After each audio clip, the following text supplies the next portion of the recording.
Mes chers élèves de la première année, bonjour. J'espère que vous allez très bien. Alors, on est arrivé à la dernière partie du chapitre Formation des roches sédimentaires, تشكل الصخور الرسوبية. La quatrième activité, c'est la diagénèse ou bien التصخر. Comme d'habitude, on va faire un petit rappel. Alors, la dernière fois, on a dit que les produits de l'érosion, ils finissent par se déposer, et s'accumuler dans un milieu de sédimentation, c'est la sédimentation. Donc, آخر مرحلة شفنا في تشكل الصخور الرسوبية هي مرحلة الترسب. الترسب شنو هو توضع الرواسب اللي هي نتيجة عمليتي الحت والنقل. On a dit qu'il y a trois types de sédimentation. Il y a la sédimentation détritique, حوتاتية. النتيجة ديالها c'est la formation des éléments détritiques. La sédimentation chimique اللي هي كيميائية والنتيجة ديالها هي la formation des éléments dessous يعني عناصر اللي هي دائبة في الماء. La troisième partie c'est la sédimentation biochimique حي كيميائية النتيجة ديالها c'est la précipitation chimique influencée par les êtres vivants يعني هي ترسبات اللي عندها علاقة بالكائنات الحية. Très bien. Donc c'est quoi le produit final ou bien le devenir de ces sédiments? Alors, les produits de l'érosion arrachés aux roches, issus de leur désagrégation ou de leur dissolution, sont transportés et déposés dans différentes aires de sédimentation, sous forme d'éléments solides ou sous forme dissoutes. يعني جميع العناصر اللي هي نتيجة عمليتي الحت والنقل فهي تتوضع وتترسب في أوساط مختلفة. احنا نشوفوا على أي شكل. Donc, que deviennent les éléments solides et les éléments dissous après leur dépôt? On va réaliser une petite comparaison. Alors, regardez cette roche. Cette roche, elle s'appelle l'argilite. Donc, c'est une roche qui est compacte. Deuxième roche, ça s'appelle le conglomérat. Donc, on voit très bien qu'elle est constituée de plusieurs éléments. Et ça, c'est le grès, Très bien. Ça, c'est le groupe 1. On va regarder le groupe 2. Ici, on a le sable. L'argile, et ça c'est les galets ou bien al-hasar. Donc ce que je vous demande, alors entre le groupe 1, ça, et le groupe 2, ça. Donc la première comparaison qu'on peut faire, c'est que les roches de premier groupe, elles sont consolidées. Contrairement au deuxième groupe, on voit qu'elles sont meubles. مبل يعني أنها أحجار اللي هي مفرطة غير متماسكة لكنها عبارة عن عناصر متفرقة فيما بينها. Très bien. La deuxième comparaison, alors j'ai une question. Est-ce que vous pouvez établir une relation entre les deux groupes de roches? واش كاينه شي علاقة بين الصخور اللي هنا والصخور اللي هنا؟ Oui, on peut très bien voir que par exemple كاين علاقة بين l'argilite والargile. نقدروا نقولوا أن l'argilite كيتكون من حبات ديال l'argile. Aussi كاين علاقة بين le conglomérat et le galet. كيبان لنا très bien que le conglomérat il est constitué de galets. يعني أن هاد الصخرة هذه كتشكل من عدة حبات من الحصى. وأيضا كاين علاقة بين le grès et le sable. الصخرة ديال le grès كتكون من حبات ديال الرمل. السؤال اللي كيجينا هنا هو كيفاش هاد الصخرة المتماسكة تشكلات ليا انطلاقا من الصخرة اللي هي غير متماسكة. Donc comment on peut avoir des roches qui sont consolidées à partir des roches qui sont meubles. Très bien. Donc l'argilite, le conglomérat et le grès, ce sont des roches compactes formées d'éléments consolidés. يعني صخرة ماسكة.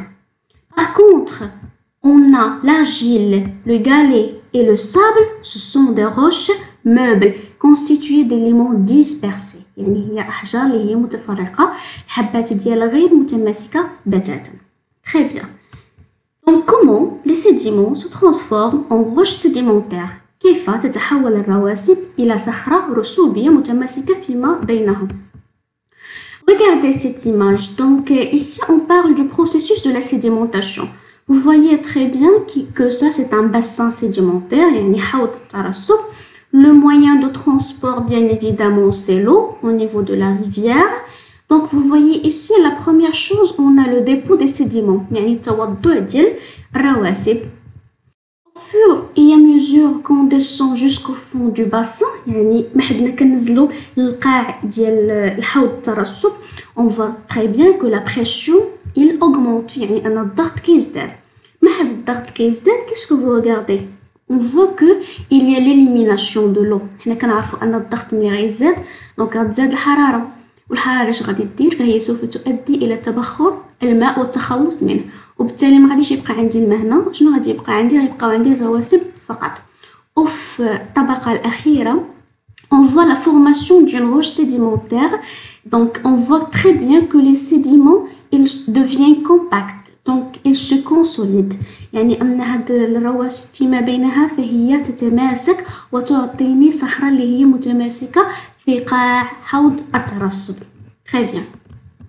Donc les éléments détritiques se déposent dans différents milieux de sédimentation, soit les cours d'eau, les lacs, le désert, et sont progressivement enfouis en profondeur. Ils se transforment alors en roches sédimentaires, c'est la diagénèse. يعني أن العناصر الحوتاتية أو العناصر الدائبة فهي تتوضع في أوساط مختلفة ديال الترسب، ثم ما حدها كتوضع ما حدها كترسب إلا وكتشكل لي انطلاقا من هذيك الرواسب كتشكل لي صخرة اللي هي رسوبية متماسكة فيما بينها. هاد العملية هذه كنسميها التسخر.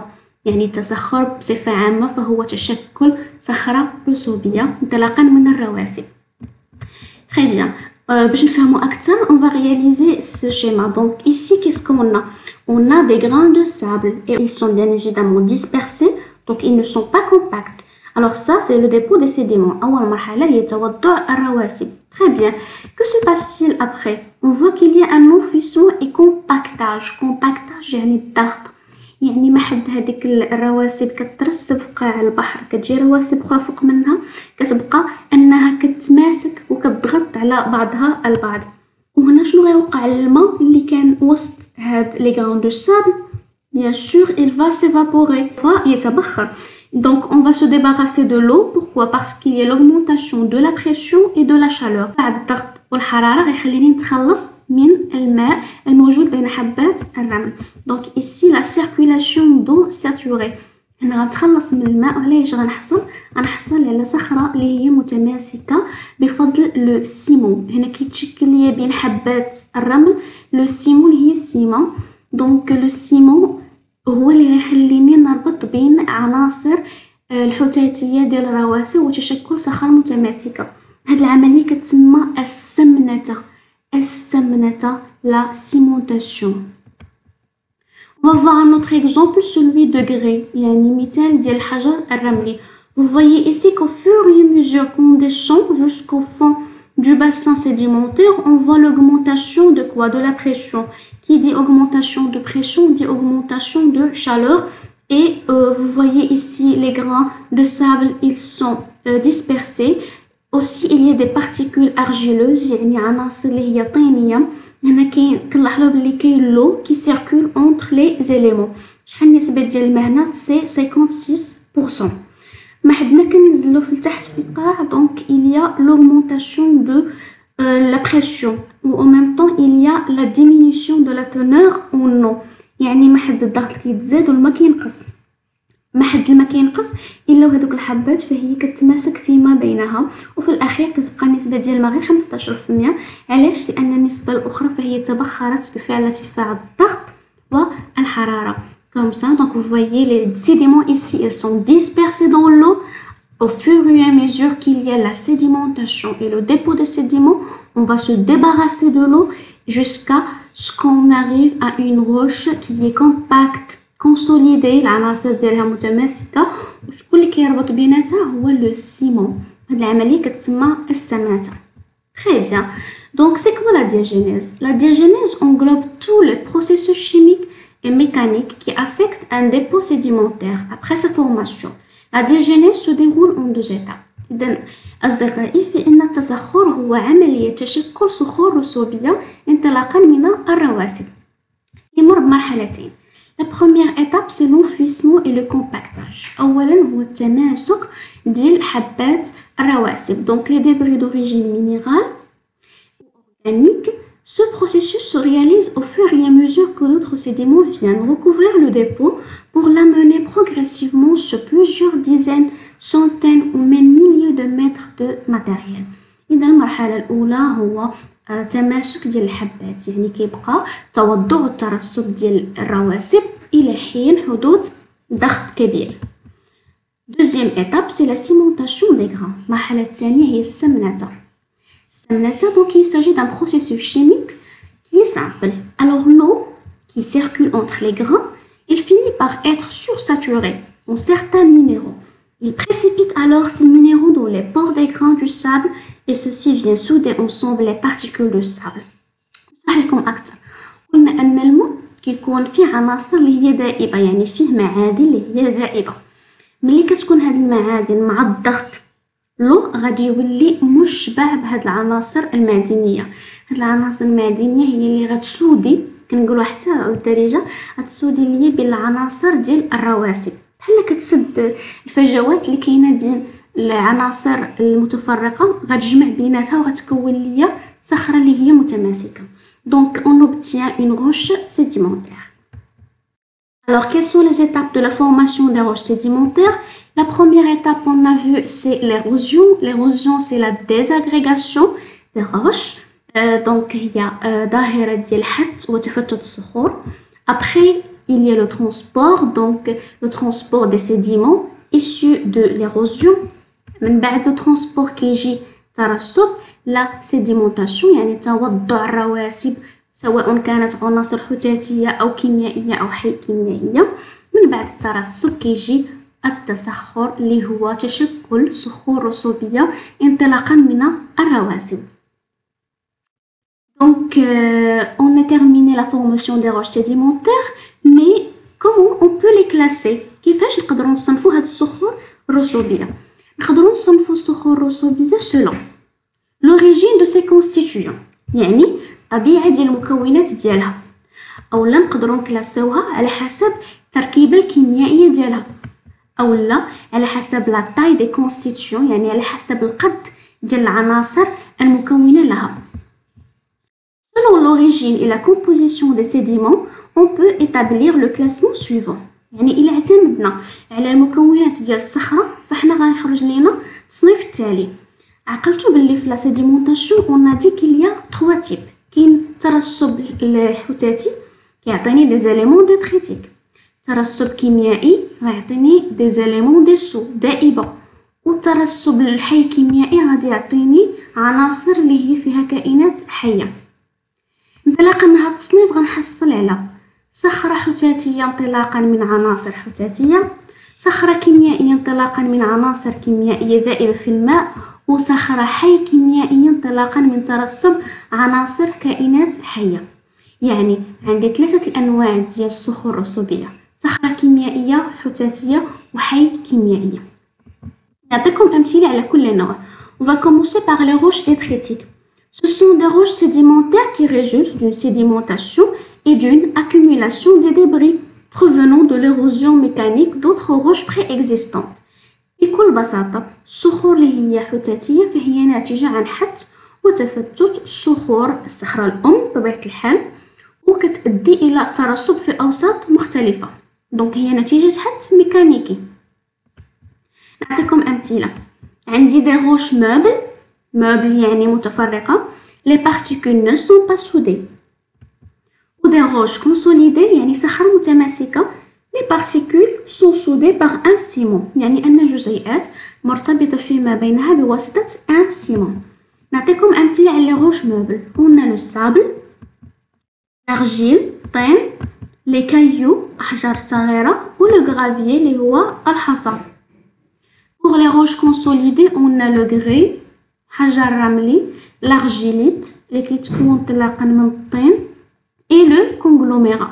Donc ici ce sont des roches qui sont meubles et là ce sont des roches consolidées يعني متماسكة. Très bien. Pour le deuxième type, on va voir les roches chimiques. Ce sont des roches qui résultent du dépôt des éléments solubles dans l'eau. يعني أنها هي صخور لنتيجة توضع عناصر دائبة في الماء. On a ici 4 types. Les roches siliceuses, roches carbonatées, roches évaporitiques et roches phosphatées. نعطيكم مثال على كل واحد. La roche siliceuse, par exemple, on a le silex. صخرة le silex, elle est comme ça. Elle est constituée de silice. La roche carbonatée, comme le calcaire, donc c'est comme ça qu'il se présente, il est riche en carbonate de calcium. Pour la roche évaporétique, عندنا مثال ديال le sel, بحال كما شفنا le sel gemme في les lagunes, il عقلتو. Il se présente comme ça, donc il est constitué de chlorure, potassium et sodium. Et finalement, on a la roche phosphatée, بحال مثال ديال le phosphate, وهو كيتكون من le phosphate de calcium. Donc voilà pour les roches chimiques. Le dernier exemple, c'est les roches biochimiques. Ce sont des roches qui résultent de l'activité de synthèse assurée par les êtres vivants. دائما قلنا أن بيوشيميك يعني عندها علاقة بترسب عناصر كائنات حية. شنو هي العناصر ديال الكائنات الحية اللي كترسب؟ هما les parties dures بحال الأسنان بحال العظام le squelette etc. Donc on a ici deux types. On a la roche siliceuse et la roche carbonatée. Pour la roche siliceuse, on a par exemple le radiolarite, on a le diatomite. Et la roche carbonatée, on a le calcaire corallien, on l'a déjà vu. Et ça, c'est le radiolarite. Donc vous voyez ici qu'il y a des éléments, des coquilles, des êtres vivants. Donc c'est pour cela qu'on l'appelle biochimique. Donc voilà, c'était tout pour aujourd'hui. Donc on a terminé le chapitre de formation des roches sédimentaires. Je vous souhaite très bon courage à tous et à la prochaine, Inch'Allah.